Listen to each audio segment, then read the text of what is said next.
Hi. I don't know how much you're aware to the politics in Israel right now, which is fine. But if there is no surprises of the last minute, so tomorrow night the Israeli Knesset will vote again to go to elections. Maybe it sounds familiar. That's because it's going to be the 5th time in 4 years. After like 3 elections in a row, then a break for half a year or so, 4th time, and then we have a government for 1 year now. And that's a lot of time, so why not vote again?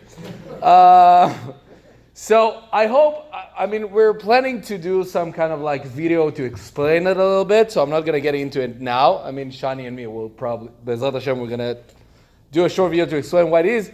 But one of the reasons, it's because there's 2 main groups in Israel right now. The one in favor of Bibi, which probably you heard the name, Binyamin Netanyahu, and one group against him. Now, the last group who was able to have a government was the group that was against him. But slowly, everyone understood the only thing they have in common is they're all against Bibi. But then when they actually needed to start work, they didn't find a lot of common, and there actually was a lot of fights inside the coalition, inside this government. And this is why, again, 98%, tomorrow night, Israel will go to elections again. Now, it's connected to our parsha, I think, not to compare at all between the politicians in Israel to Korach and his guys, but the Midrash tells us that Korach and all of his group was made of Korach, first of all, that was jealous because his cousin got a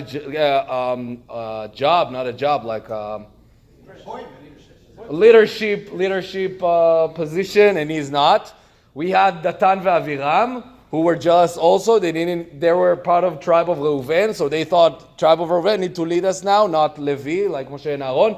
And we had also a lot of firstborn that says, you know what, why the Leviim should work in the Mishkan? We should do that. The firstborn, we are like we do Tanit Bechorot. They're part of the Kedusha also.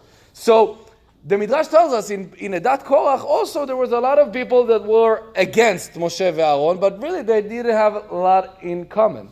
Now, in Masechet Avot we know that we've been told that any machloket she'i l'shem shamayim, like argument, I think I saw the word here, the Siddur said a dispute, is that it? Yeah. Any dispute that is the sake of heaven, sofa leitkayem, like eventually she will continue and will be there forever. A dispute, an argument that it's not in the sake of heaven, in the end of it won't exist. Now it's a hard question. What does it mean sofa leitkayem, that it will last forever? They will discuss it forever. They'll disagree forever. What does it mean? It's not continues. So I saw a beautiful explanation of Rabbi Nachum Rabinovich. He was Zichrono Livracha. He was the head of the yeshiva in Ma'ale Adumim, and he said he took from Divrei Yamim, which I have no idea how to say in English. Chronicles. Oh, okay, great. Chronicles Aleph. So there's the stories about everything that happened in the Tanakh, basically. And about David HaMelech, we've been told, I'll read it in Hebrew, we've been told, Al HaMachloket HaRishona LaChodesh HaRishon Yeshav'am ben Zavdiel. Meaning there's the name of a person here, Yeshav'am. He was in charge, Al HaMachloket HaRishona. The same word, Machloket. And it's been translated here to division. So, Rabbi Rabinovich explained, machloket not have to be dispute or disagreement.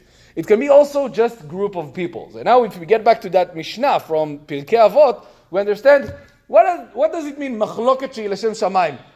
Again, division that is in the sake of heaven, sofa leitkayem, eventually will last forever. That means if you do something together, even if you're not agreeable about everything, but you do it together as one group for one goal, eventually it will last forever. If you ask me personally, let it have me only 4 years, I don't need forever. Let's start with the amount of time they actually need to be. But probably one of the reasons, it's just because this is not the right goal. Just because you're against someone doesn't mean you can have one group in common together. So, first of all, I want to bless Medinat Israel, the country of Israel, that they have shlichim tovim, good politicians, and have a good people that lead in the country from good reasons. But also us, when we're part of a group or something, we really need to think what our goal is. It to l'shem shamayim, to the sake of heaven, or not? And if it's not to the sake of heaven, probably sofa lo litkayim. Eventually, it will be gone. We're going to say Rabbi's Kaddish in page 57. Rabbi Chanina